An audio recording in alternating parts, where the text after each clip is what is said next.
சாய்ராம். இன்றைய நாளுக்கான பிரார்த்தனை. நம்ம நாளுக்கு நாள் பிரார்த்தனை பண்ணிட்டு இருக்கோம். நிறைய பேருக்கு பண்ணிட்டு இருக்கோம். அப்படி இருக்கும்போது ஒரு 20 பேருக்கு அந்த பிரார்த்தனை நிறைவேறுது, ஒரு 10 பேருக்கு அந்த பிரார்த்தனை நிறைவேறல அப்படின்னு சொல்லி இருக்கும்போது, அந்த 20 பேரை நினைச்சு ஆறுதல் படுறதா, இல்லை அந்த 10 பேரை நினைச்சு ஒரு நம்பிக்கை இல்லாமல் போறதா, விரக்தியாக போறதா, நம்மளுக்கு ஏன் பிரார்த்தனை நடக்கல அப்படின்ற மாதிரியான நிறைய கேள்விகள் உங்க எல்லாத்துக்குமே இருக்கும். அப்படி இருக்கும்போது நம்ம ஒரு விஷயத்தை கடவுள்கிட்ட வைக்கும்போது அந்த கடவுள் அதை நிறைவேற்றி கொடுக்கக்கூடிய ஒரு பணியில ஈடுபடுறாரு. அப்படி ஈடுபடும் போது நம்மளை சோதிச்சு பார்க்கறதுக்கு நிறைய விஷயங்கள் நம்மளுக்குள்ளேயே நடக்கும்.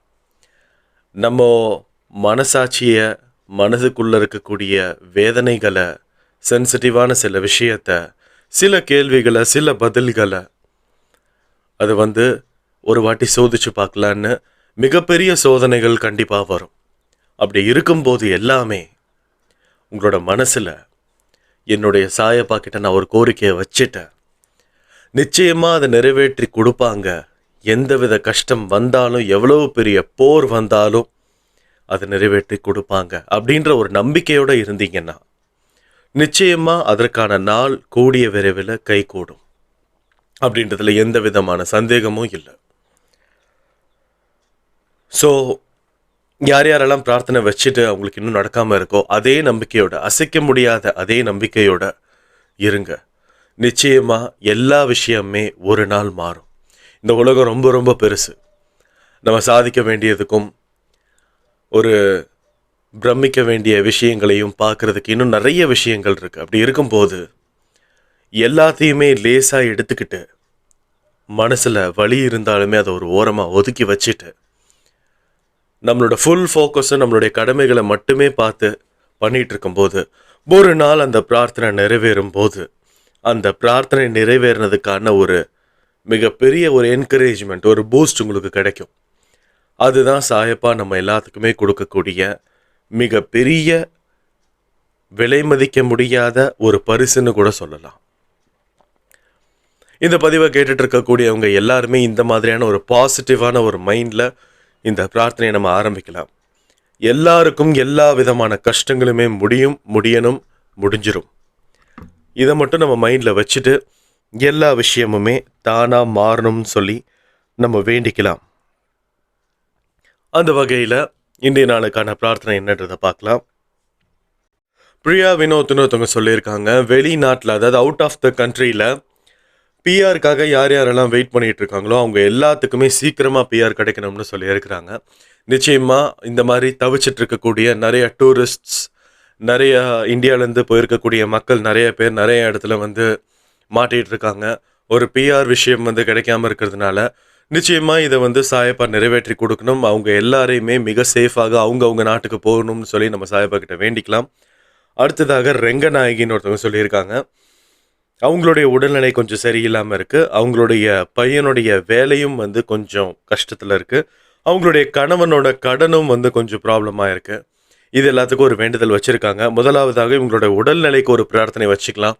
இந்த உடல்நிலையில் எந்த விதமான கஷ்டங்கள் இருந்தாலுமே, எந்த விதமான போக்குகள் இருந்தாலுமே, எந்த விதமான கட்டுகள் இருந்தாலுமே அது எல்லாத்தையுமே எடுத்து சாயப்பா இவங்களுக்கு ஒரு ஆரோக்கியமான ஒரு உடல்நிலையை கொடுக்கணும்னு சொல்லி நம்ம சாயப்பா கிட்ட வேண்டிக்கலாம். எவ்வளோ பெரிய நோயாக இருந்தாலும் அதை காப்பாற்றி தேர்வெடுத்து கொடுக்கக்கூடிய அந்த ஒரு சக்தி சாயப்பா கிட்ட இருக்குது. அப்படி இருக்கும்போது நிச்சயமாக இவங்க அந்த ஒரு விஷயத்துலேருந்து வெளியே கொண்டு எந்த விதமான கஷ்டமும் இல்லாத ஒரு வாழ்க்கையை இவங்க வாழணும்னு சொல்லிக்கலாம். ஒரு பெரிய வேண்டுதல் வச்சுக்கலாம். அடுத்ததாக இவங்களுடைய மகனுக்கு வேலை கிடைக்காம இருக்கு. இவங்களுடைய மகன் எந்த மாதிரியான வேலையை எக்ஸ்பெக்ட் பண்ணுறாரோ, எதிர்பார்க்குறாரோ, அதற்கு ஏற்ற மாதிரியான ஒரு ஜாப் சீக்கிரமாகவே இவங்களுக்கு கொடுக்கணும். அந்த சம்பளத்தின் மூலமாக இவங்களுடைய அப்பாவுடைய கடனையும் சரி, அந்த வாழ்க்கை மேம்படுத்தி மேலும் மேலும் கொண்டு செல்வதற்கும் சரி, எல்லா விதமான வசதிகளையும் அந்த வேலை அந்த மகனுக்கு பண்ணி கொடுக்கணும்னு சொல்லி நம்ம சாயப்பா கிட்ட வேண்டிக்கலாம். இவங்களுடைய கணவனுடைய கடனுமே கூடிய விரைவில் சீக்கிரமாகவே எல்லாருமே குறைஞ்சி ஒரு நல்லபடியான ஒரு வாழ்க்கை அவங்க கணவரும் வாழணும்னு சொல்லி நம்ம எல்லாருமே வேண்டிக்கலாம். ஆக மொத்தத்துல இந்த குடும்பம் வந்து எந்த விதமான கஷ்டமும் இல்லாம நிம்மதியா, சந்தோஷமா வாழணும்னு சொல்லி நம்ம வேண்டிக்கலாம். அடுத்ததாக சுலோச்சனான்னு ஒருத்தவங்க சொல்லியிருக்காங்க. அமெரிக்காவும் இஸ்ரேலும் சேர்ந்து ஈரான் மேல நெறைய வார் எடுத்துட்டு இருக்காங்க. அப்படி இருக்கும்போது இந்த வார் டைம்ல வந்து நெறைய பள்ளி மாணவர்கள் இறந்திருக்கிறாங்கன்னு சொல்லியிருக்கிறாங்க. இதுக்கு மேல எந்த ஒரு போருமே நடக்க முடியாத மாதிரியான ஒரு அருள் புரியணும்னு சொல்லியிருக்காங்க. நிச்சயமா ஒரு நாட்டுக்கும் இன்னொரு நாட்டுக்கும் இடையில இருக்கக்கூடிய ஒரு போர் வந்து நடந்துட்டு இருக்கும்போது, இதுல வந்து பொதுமக்கள் நெறைய பேர் வந்து அவதிப்படுறாங்க. அது நம்ம பாதி விஷயம் தான் நம்ம கண்ணுக்கு, காதுக்கெல்லாம் வருதே தவிர, மீதி பாதி விஷயம் நம்ம கண்ணுக்கு வரதில்ல. நெறைய விதமான உயிர்கள் அங்க வந்து கஷ்டப்படுத்தப்படுறாங்க. நெறைய மாணவர்கள், நெறைய கைக்குழந்தைகள் வரைக்குமே உயிரிழந்திருக்காங்கன்ற நியூஸ் வந்து இப்போ வரைக்கும் நம்மளுக்கு எல்லாமே வந்துட்டுருக்கு. அப்படி இருக்கும்போது, நிச்சயமா சாயப்பா அந்த இடத்துக்கு சென்று, உயிரிழந்தவங்களோட அத்தனை பேருடைய ஆத்மாவையும் சாந்தி அடைய வைக்கணும்னு சொல்லி நம்ம ஒரு வேண்டுதல வச்சுக்கலாம். அது மட்டும் இல்லாம, இறந்தவங்களோட குடும்பத்துக்கு ஒரு ஆறுதலாகவும் சாயப்பா இருக்கணும்னு சொல்லி நம்ம வேண்டிக்கலாம். அது மட்டும் இல்லாம, இந்த போர நிறுத்தி ஒரு அமைதியான ஒரு உலகமாக மறுபடியும் இது மாறணும். இது வந்து தேவையில்லாம சண்டை போட்டு அடிச்சுக்கிட்டு இருக்கக்கூடிய இந்த போர நிறுத்தி, சாயப்பா வந்து எல்லா விஷயத்தையுமே அமைதியாக்கி, ஒரு மன நிம்மதிய எல்லாருக்குமே குடுக்கணும்னு சொல்லி ஒரு பெரிய வேண்டுதலா வச்சுக்கலாம். ஏன்னா, நாளுக்கு நாள் இந்த போருடைய தாக்கம் அதிகரிச்சு கொண்டே இருக்குது. அப்படி இருக்கும்போது, நிச்சயமா இதுக்கான விஷயங்கள் எல்லாமே மாறி, மறைஞ்சு, எல்லா விதமான கஷ்டங்கள்ல இருந்தும் எல்லா மக்களுமே விடுவிக்கப்பட்டு, ரொம்ப சந்தோஷமாவும், நிம்மதியாகவும் வாழணும். ஏன்னா, இந்த போர் நடக்கிற இந்த சிச்சுவேஷன்ல நெறைய விதமான மொமெண்ட்ஸ் இருந்திருக்கும். நெறைய பேத்துக்கு என்னன்னா, ரொம்ப நாள் கழிச்சு ஒரு மகன் வந்து ஒரு மகனோ, மகளோ அவங்க அப்பா, அம்மாவ பார்க்க போயிட்டு இருக்கும்போது அந்த போர் ஸ்டார்ட் ஆயிருக்கலாம். நெறைய பேத்துக்கு கல்யாணம் ஆனதுக்கு அப்புறம் ஸ்டார்ட் ஆயிருக்கலாம். நெறைய பேத்துக்கு குழந்தை பொறந்த அடுத்த நாள் ஸ்டார்ட் ஆயிருக்கலாம். நெறைய பேர் வந்து ஒரு வாழ்க்கை வந்து நம்மளுக்கு சேஞ்ச் ஆக போகுது. அந்த மாதிரியான ஒரு வேலை நம்மளுக்கு கிடைச்சிருச்சு அப்படின்னு சொல்லி நெனைச்சிட்டு இருக்கிற அந்த டைம்ல அந்த ஒரு போர் நடந்திருக்கலாம். அந்த மாதிரியான நெறையா விதமான ஒரு மொமெண்ட்ஸ, ஒரு செயல்கள, ஒரு புதுவிதமான ஒரு மாற்றத்தை எல்லாமே தகர்த்து எறியக்கூடிய ஒரு மிகப்பெரிய போராக இது மாறிட்டு இருக்குது. அப்படி இருக்கும்போது, நிச்சயமா அவங்க எல்லாருக்குமே ஏதாவது ஒரு ஆறுதல் கொடுக்கக்கூடிய ஒரு வகையில, சாயப்பா அந்த இடத்துல இவங்க 2 பேத்துக்கிட்டயுமே மனதார பேசி, அந்த போர நிறுத்துவதற்கான வழிகளையும், ஒரு பிரார்த்தனைகளையும் நம்ம வைக்கலாம். ஏன்னா, அது மட்டும் தான் நம்மளால முடியும். நிச்சயமா இத வந்து ஒரு பெரிய விஷயமா நெனச்சு எல்லாருமே இந்த ஒரு வேண்டுதல வந்து பண்ணிக்கோங்க. அடுத்ததாக ச சாய் மகள்னு ஒருத்தவங்க சொல்லியிருக்காங்க. அவங்களுடைய இடது கால் முட்டி வலி இருக்குன்னு சொல்லியிருக்காங்க. அதனால வந்து அதுக்கு பிரார்த்தனை வச்சுக்க சொல்லியிருக்காங்க. நிச்சயமா இவங்களுக்கு வந்து இருக்கக்கூடிய அந்த கால் வலி வந்து கூடிய விரைவிலேயே சரியாகணும். இவங்களுக்கு எந்த விதமான வலி இருந்தாலுமே, இந்த வயதுக்கான முதிர்ச்சிக்கான காரணமாக இருந்தாலும் கூட, அந்த வலிய வந்து எல்லாத்தையுமே எடுத்து போடணும்னு சொல்லி நம்ம சாயப்பா கிட்ட வேண்டிக்கலாம்.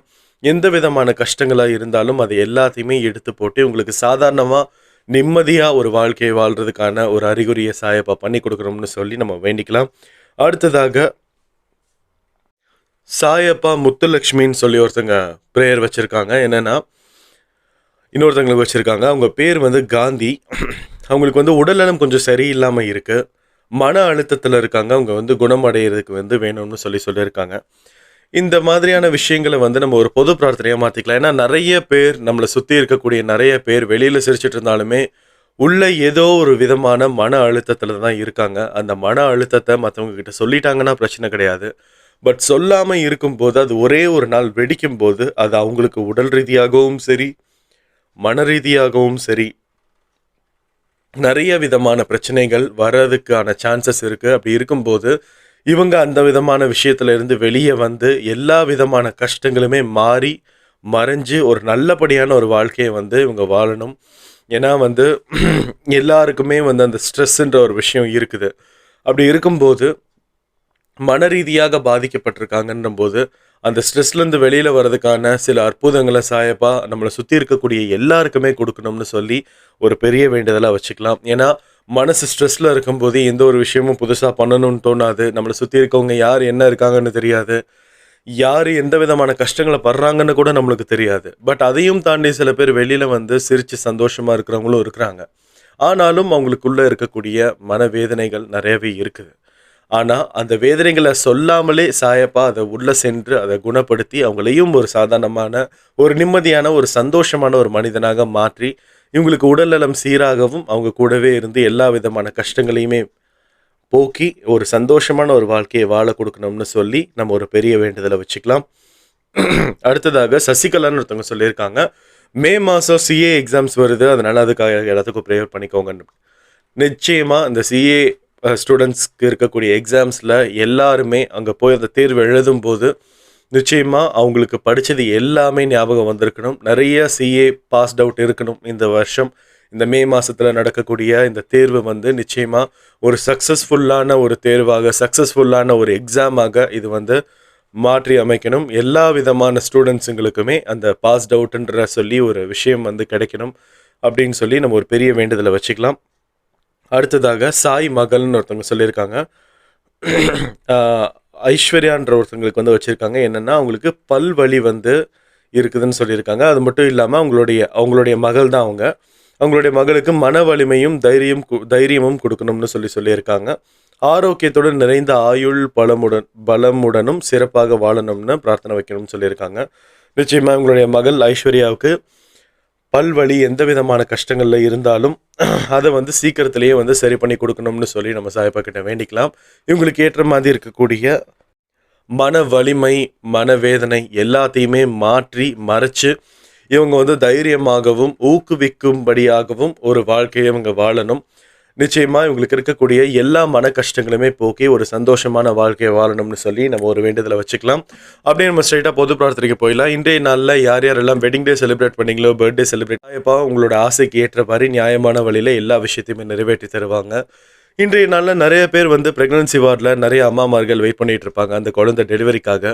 நிச்சயமாக அந்த குழந்தை ஆரோக்கியமாகவும் சந்தோஷமாகவும் இந்த உலகத்தை பார்க்கணும். இன்றைய நாளில் பிறந்திருக்கக்கூடிய அத்தனை குழந்தைகளும் எந்த விதமான கஷ்டங்களும் இல்லாமல் சந்தோஷத்தோட இந்த உலகத்துக்கு வரணும். இவங்களால எந்த விதமான சமூக சீர்கேடுகளுமே நடந்திருக்கக்கூடாது. அது அடுத்ததாக கடன் பிரச்சனையில் வந்து நிறைய பேர் வந்து பாதிக்கப்பட்டிருக்காங்க. இந்த நாள் வந்து ஒரு ரொம்ப கஷ்டமான ஒரு நாளாக இருக்கக்கூடிய அதுக்கான வாய்ப்பு நிறைய இருக்குது.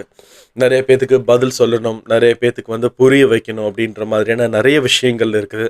அப்படி இருக்கும்போது எல்லாருக்குமே இன்றைய நாள் ஒரு சுமூகமான ஒரு நாளாக மாறணும்னு சொல்லி நம்ம சாயப்பா கிட்ட வேண்டிக்கலாம்.